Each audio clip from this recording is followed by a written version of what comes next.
Jamaicans doing great things. Our next guest was the recipient of both the Oprah Winfrey and the Rockefeller scholarships.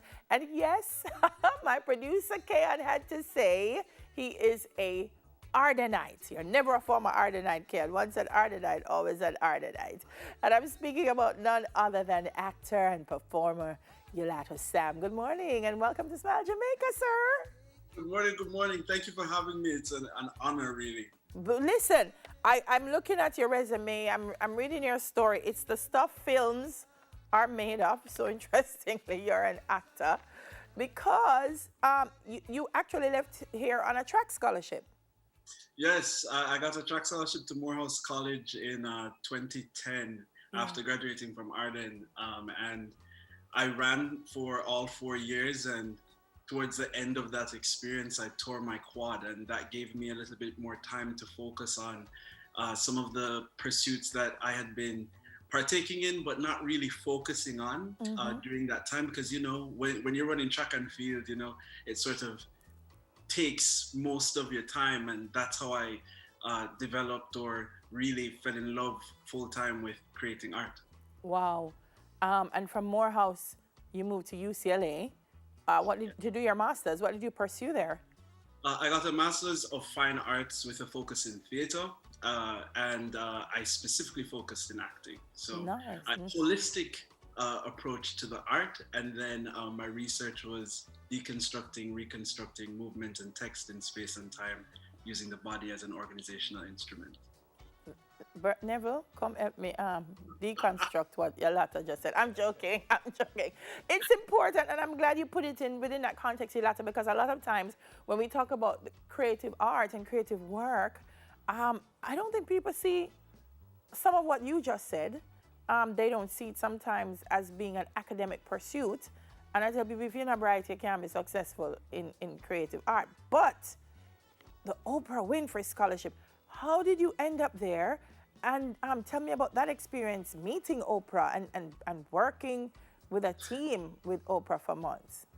Well, at Morehouse, which is a really amazing institution, really the only university in the United States that's dedicated towards educating men of color, specifically Black men. That was the focus. Has a scholarship that is offered. It was started by Miss Winfrey herself, and she created this scholarship for young men that had, from my understanding, a multiplicity of talents. And really, honestly, the way I like to think of it is just young Oprahs, you know, in the making. And what was really amazing about it was that it was one of the big motivating factors with me doing my academics, performing throughout Atlanta, and also running track and field, because I had to sort of juggle and maintain all of that. And from that point, I just worked hard. And coming out to Los Angeles, I had the amazing opportunity after starting my work with Julianne Hough and Kinergy, that we went on the Oprah 2020 Vision Tour that was presented by WW. And I had no idea it was going to happen. It was a super sporadic moment. We were in Atlanta in front of 15 or maybe 17,000 people. My mom was sitting in the audience, and all I remember is her just saying my name and calling me over. And I realized that in that moment, everything that I had experienced, whether it was my training in acting, whether it was my experience hosting on stage, or, you know, just being on the field, led to that one moment of taking action, seizing a moment, and sharing, you know, my gratitude for life and for people, just caring about other people and specifically me. Awesome. I can't even imagine what this moment must have been like for you. But I want to talk to you about your next project, Beautiful Monster. Tell me about Beautiful Monster. You're the lead. Oh, yes. So Beautiful Monster has been an amazing project. It is a short film that was produced here in Los Angeles, and it centers around a young man who wakes up in the middle of I like to think of purgatory in some senses. And in order to get out, he has to face himself. And that's a challenge that a lot of people face. And specifically speaking to our small little island, there's so many times where young men make choices that put them in so much more trouble when they could use that talent, that energy, that creativity to carve a new path. And so I like to think of it like the tale of Sisyphus, just pushing that boulder up the mountain every day to be sent back down to the base. Yeah. How did your education at Arden shape the creative arts for you, Ulato? I mean, we're looking at coffee, we're looking at alkaline, we see a number of young people with talent, Chantal Jackson, Girl. What is it about Arden that fosters the creative arts? Well, I want to say first and foremost, we have to give credit to the individuals who are teaching the arts in that space, who are, making that creative space possible. Big shout out to Miss Susan Beadle, who really found ways of drawing me off the track sometimes and giving me 15, 20 minutes of coaching here and there.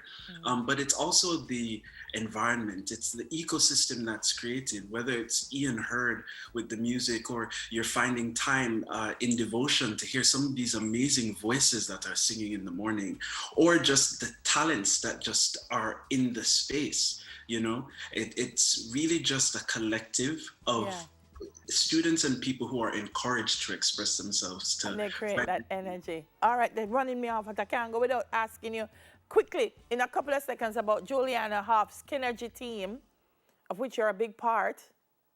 Yes. It is an amazing experience where we help guide you towards expressing yourself through movement. We engage the breath, the imagination, and your body, your own natural resistance, and we give you an experience that is inspired by the elements. And we're moving out of the age of just regular physical health and into energetic health. So if you feel healthy, then you can also be healthy as well. And she created this method after research and just an experience, and I'm lucky enough to be one of the founding guides who has helped mold and shape it into what it is today.